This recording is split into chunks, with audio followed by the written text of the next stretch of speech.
Ferdy Sambo salahkan penyidik polisi, sebut ingin semua orang dirubahnya jadi tersangka. Terdakwa kasus pembunuhan berencana terhadap Brigadir J. Ferdy Sambo menyebut kerja penyidik kepolisian yang terkesan subjektif dalam kasus tersebut. Awalnya, Ferdy Sambo menanggapi keterangan saksi ahli yang merupakan kriminologi dari Universitas Indonesia Muhammad Mustafa. Sebab menurutnya saksi ahli hanya membaca kronologi peristiwa dari pihak penyidik saja. Menurut Ferdy Sambo, kronologi yang diberikan oleh penyidik kepolisian membuat pendapat Mustafa tidak komprehensif dan bersifat subjektif. Tak berhenti sampai di situ, Sambo menuding penyidik kepolisian membuat kronologi tersebut agar semua yang berada di rumah dinas Kadif Propam Polri saat pembunuhan terjadi dijadikan tersangka.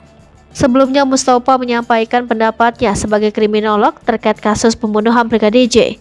Mustafa mengatakan pelecehan seksual yang diklaim Putri Chandrawati terjadi di Magelang tidak bisa dijadikan motif yang kuat bagi Ferdy Sambo untuk membunuh Brigadir J.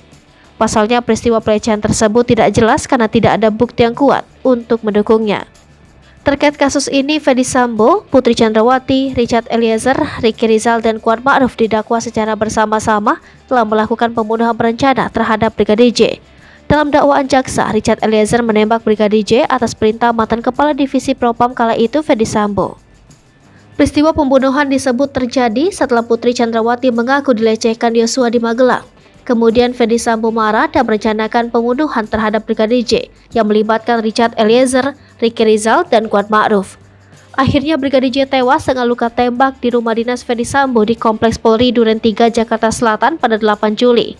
Atas perbuatannya, kelimanya didakwa melanggar pasal 340 KUHP, subsidiar pasal 338 KUHP, Jungto pasal 55 ayat 1 ke 1 KUHP, Jungto pasal 56 ke 1 Kitab Undang-Undang Hukum Pidana.